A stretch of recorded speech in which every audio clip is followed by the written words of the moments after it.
Learn more, do better, and change ahead. Kuliah Milenial, let's begin the class.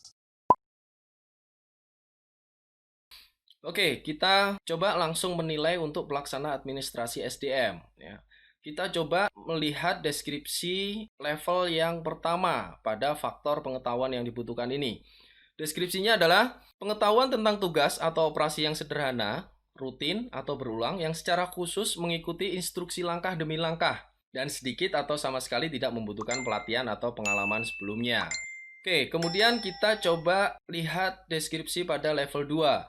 Pengetahuan tentang prosedur, peraturan, atau operasi dasar atau umum yang secara khusus membutuhkan sedikit pelatihan atau pengalaman sebelumnya. Oke, ini sudah kita bisa lihat antara deskripsi level 1 dan deskripsi level 2. Kenapa level 1 nilainya lebih rendah daripada level 2? Ya, karena pada deskripsinya tadi kita bisa lihat di level 1 tidak membutuhkan pelatihan atau pengalaman sebelumnya. Tapi di level 2 ini sudah muncul membutuhkan sedikit pelatihan atau pengalaman sebelumnya.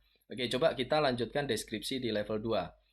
Atau keterampilan dasar untuk mengoperasikan peralatan yang membutuhkan sedikit pelatihan dan pengalaman sebelumnya, seperti peralatan keyboard. Oke, ini berarti terkait dengan komputer. Apakah pelaksana administrasi SDM dalam melaksanakan tugasnya terkait dengan komputer?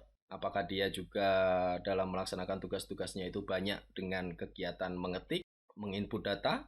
Sepertinya akan sesuai jika di level 2 daripada level 1. Tapi kita coba lihat dulu di level 3, yaitu pengetahuan tentang sejumlah peraturan, prosedur, dan operasi yang membutuhkan pelatihan dan pengalaman yang cukup untuk melaksanakan pekerjaan clerk dan menyelesaikan masalah yang muncul. Sepertinya bisa masuk untuk di level 3. Kemudian deskripsi selanjutnya yaitu keterampilan yang membutuhkan pelatihan dan pengalaman yang cukup untuk mengoperasikan dan menyesuaikan peralatan dalam berbagai tujuan, seperti melaksanakan sejumlah tes atau operasi standar. Nah, di sini kita bisa lihat apakah tugas-tugas pelaksana administrasi SDM itu terkait dengan pelaksanaan sejumlah tes atau operasi standar.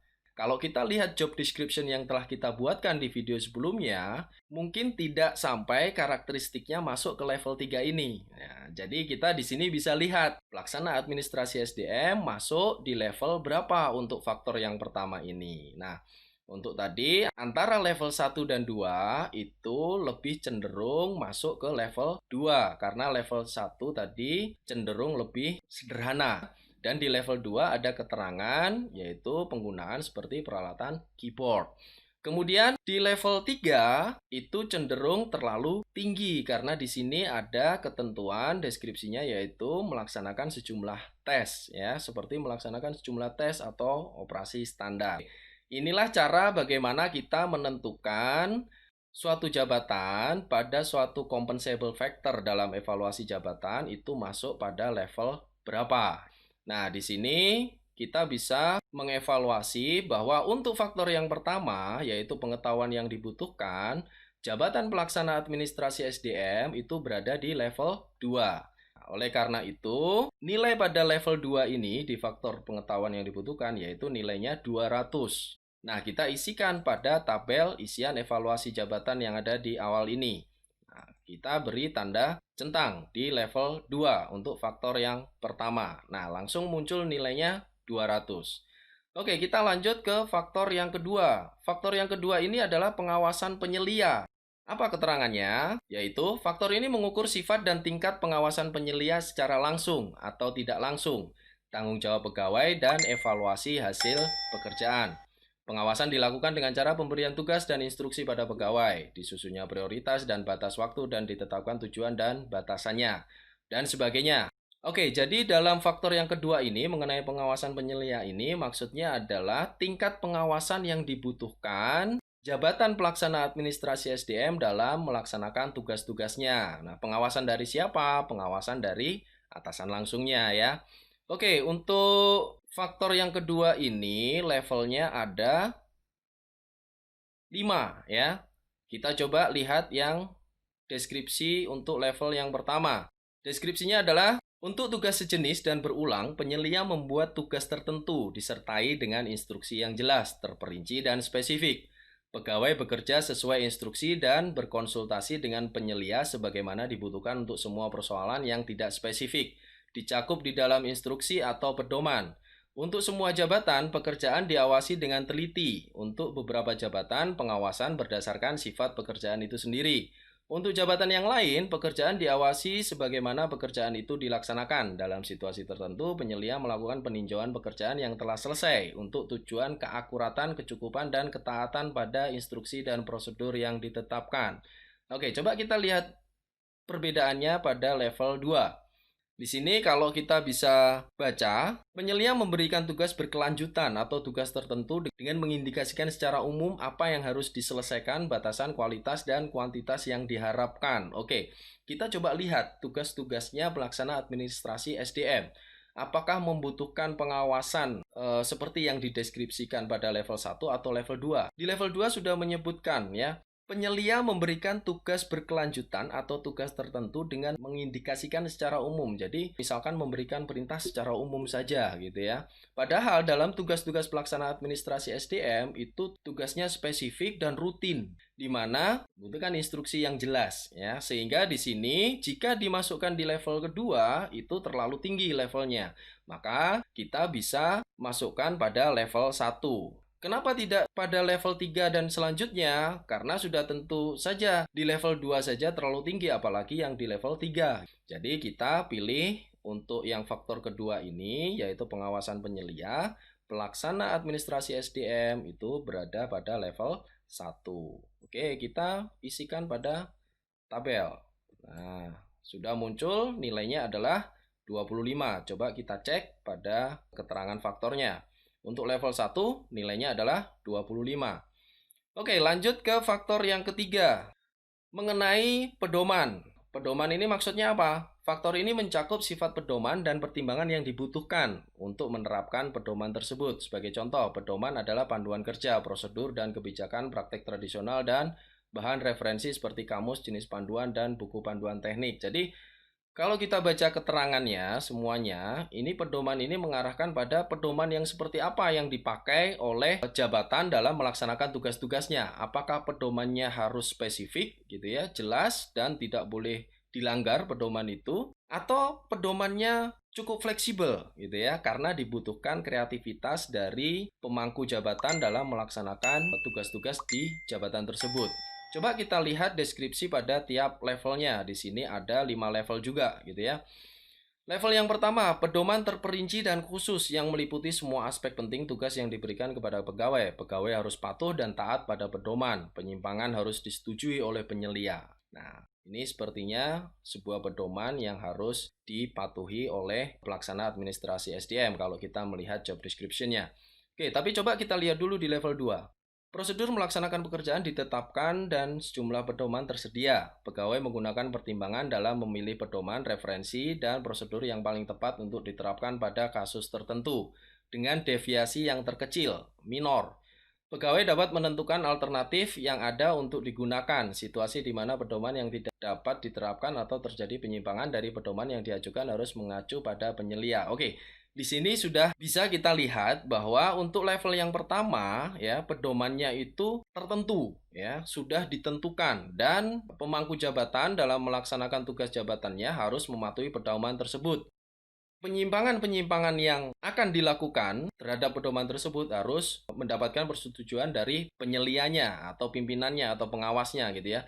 Tapi di level 2 ini sudah ada arah untuk kebebasan dalam pengambilan keputusan terkait dengan pedoman atau metode yang akan digunakan, walaupun untuk kasus tertentu. Nah, di sini kita bisa lihat untuk pelaksana administrasi SDM misalkan dalam melaksanakan tugas-tugas administrasinya itu harus benar-benar sesuai dengan pedoman. Kreativitas dalam bentuk apapun itu katakanlah harus mendapat persetujuan dari pimpinannya gitu ya. Maka untuk jabatan pelaksana administrasi SDM kita dapat memberikan nilai untuk level 1 karena tidak diperbolehkan untuk berkreasi dalam melaksanakan tugas-tugasnya ya terkait dengan pedoman yang dipakai. Oke, kita isikan pada faktor 3, yaitu pedoman untuk jabatan pelaksana administrasi SDM berada pada level 1. Muncul nilainya 25. Kita coba cek untuk faktor yang ketiga pada level 1 nilainya adalah 25. Oke, lanjut ke faktor yang keempat, yaitu mengenai kompleksitas. Ya, kompleksitas ini coba kita lihat keterangannya. Faktor ini mencakup satu, sifat, jumlah, variasi, dan seluk-beluk tugas, langkah, proses, atau metode dalam pekerjaan yang dilaksanakan. Kemudian yang kedua, kesulitan mengidentifikasi apa yang harus dilakukan. Kemudian ketiga, kesulitan dasar pelaksanaan pekerjaan. Ya, jadi ini faktor yang keempat mengenai kompleksitas ini terkait dengan kompleksitas tugasnya. Apakah sangat kompleks atau hanya sederhana? Kita coba lihat deskripsi pada tiap levelnya. Level yang pertama, deskripsinya adalah pekerjaan terdiri dari tugas-tugas yang jelas dan berhubungan secara langsung. Kemudian sedikit atau sama sekali tidak ada pilihan yang harus dibuat di dalam memutuskan apa yang harus dilakukan. Kemudian tindakan yang akan diambil atau respon yang harus dibuat sudah dapat dilihat. Pekerjaan secara cepat dapat dikuasai. Oke, sepertinya ini selaras ya, sesuai dengan tugas-tugas dari pelaksana administrasi SDM. Kemudian kita coba lihat dulu yang level 2. Pekerjaan terdiri dari tugas yang mencakup langkah, proses, atau metode yang berhubungan. Keputusan mengenai apa yang harus dilakukan mencakup berbagai macam pilihan yang mempersyaratkan pegawai perlu mengenali keberadaan dan perbedaan di antara beberapa situasi yang secara mudah dapat dikenali.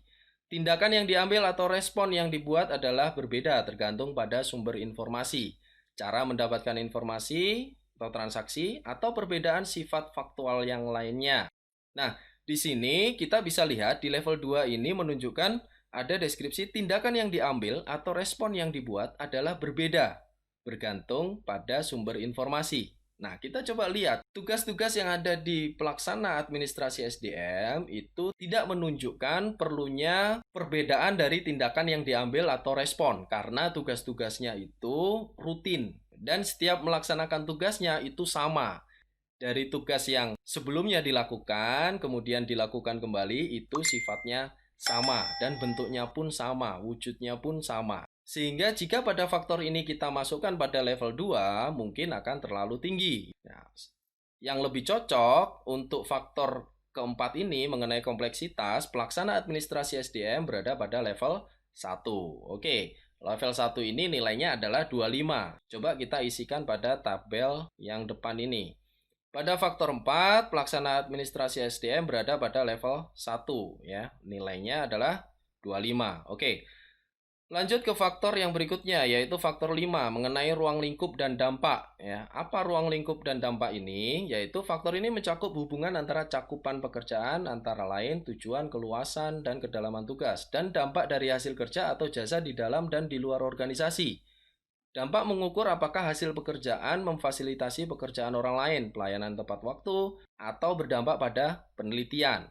Ya, konsep dampak dan ruang lingkup pekerjaan akan memberikan gambaran menyeluruh dalam melakukan evaluasi secara konsisten.